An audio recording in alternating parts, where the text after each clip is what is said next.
last weekend we saw things went all the way downhill for Valtteri Bottas. It's been a bit of a disappointing week for him, but there is some good news, I guess, in terms of contract signing. He has signed a new contract at Mercedes. Nate, what's the details there?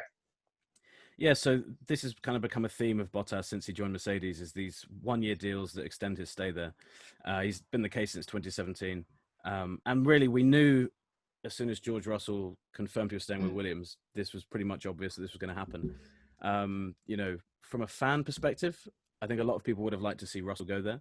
You know, Russell's been really impressive with Williams, but from Mercedes' point of view, you can absolutely see why they'd take Bottas. You know, he obviously fits into that team perfectly.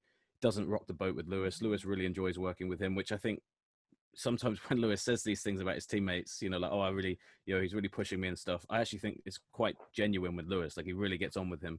And if you compare it to the relationship he had with Rosberg, that must feel like a night and day difference. So it makes a lot of sense. It's not the most exciting signing ever, because I don't think Bottas can beat Lewis to the championship. But at the same time, if you're Mercedes, I don't think you want that. You know you're going to win the championship anyway, so why complicate it? So yeah, it'll be interesting, because every year we go into it being like, this is Bottas's year. He has to prove himself this year. But next year, Russell will be in the final year of his Williams deal. So it will be now or never for Bottas. You know, he will have to prove that he can stay there long term, because Mercedes have this great young talent. And also for Mercedes, then the concerning thing for them is that they lose Russell in the same way they lost Ocon, you know, if they don't put him in that top seat. So the pressure will be on him next year.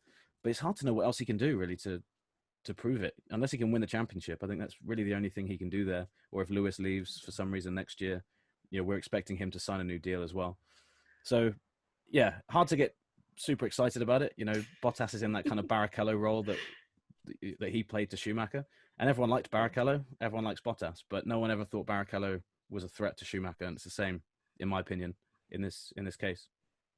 Well, I know exactly how important it is to get that dynamic right. Laurence, what do you think about it? I mean, of course, because with this contract, I know there was a lot of talk about, you know, George Russell, and he did say he was happy that, you know, Williams, obviously, why would they let him go? We're seeing what he's done just so far this season that we've started. So what do you make of it?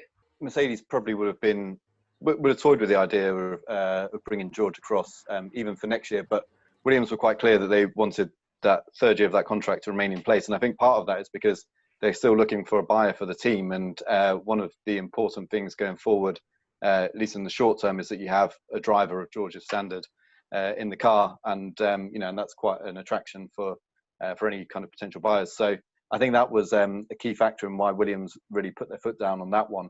At which point it was a no-brainer for Mercedes. You know, why upset the situation they have right now? It works very well. Clearly, car development, they're streets ahead of everyone else, and the two drivers' impact on that. As Nate said, that relationship is perfect. It's perfect for Lewis going chasing titles, and then you know you've got a driver that, you know, if it came down to it, Valtteri's good enough to, with a good car, to, you know, kind of beat the rest of the guys as well as he did last year. So I think it's a good thing. But I agree with Nate. Next year is going to be crucial for Valtteri Bottas' career, because we're kind of already assuming that he's lost this one. He's 30 points behind after so many races. But, you know, there's a chance that, say, Lewis has 2 reliability issues in the next 2 races and it looks very different all of a sudden. But on the basis that, you know, Lewis has a 30-point lead at this stage, already looking pretty locked on for this title, next year becomes so important for Valtteri, because if he doesn't win that title, then, you know, it's very hard for him to create an argument as to why he should stay at the team when you've got someone like George Russell waiting in the wings. But yeah, I mean, with Mercedes, the other thing is, like, going into a regulation change beyond 2021 into 2022. In a way, the more you keep the same, you know, when you've got so much other stuff changing, the better it is. And I think Mercedes right now are just in that sweet spot of a team that operates on such a high level. Like you said, that next year is probably going to be a now or never year for Valtteri. Would you say this weekend is a now or never weekend for Valtteri as well? I know that we are tempted to say, okay, let's just give it to Lewis just now. 30 points. Even Lewis himself, though, has said that he doesn't really think that gives him enough breathing space. Laurence also just pointed out there are reliability issues that we could see happen. But is this weekend, how good does Valtteri need to come this weekend? And is there anything he can do? Because I've also noticed a lot of talks from what we were touching on just in the last podcast, the reaction pod after Silverstone, about maybe he played it a little too safe in the race. I know nobody could have predicted what happened with the tire, but Laurence, you could probably chime in after too. But is there anything that Valtteri can do going forward so that people can stop saying he's probably playing it too safe when, you know, Lewis is obviously not? I think from this point, Bottas has to be aggressive. You know, when you're that far behind, you can't really sit back and let things come to you. You know, even if, let's say he starts finishing second behind Lewis, he's still dropping 7 points to him every time he does that. And when you're 30 points back, you can't be doing it. So he really needs to kind of almost go at it like you know, we always hear in football, they say this is like a cup final, which I absolutely hate. But he has to act as if he has to beat Lewis every race and just treat each race as a standalone event. I've got to beat Lewis. He's got enough events to claw that gap back. But if it wasn't Lewis, you know, you might back him to do it. But Lewis, I think Laurence said it perfectly about the team being in that sweet spot. And Lewis is perfectly in that sweet spot as well. So we don't really get more than a couple of Mercedes like disaster races. And we had one. And unfortunately for Bottas, he was on the worst end of it, which was just purely bad, you know, purely bad luck. It could have been the other way around.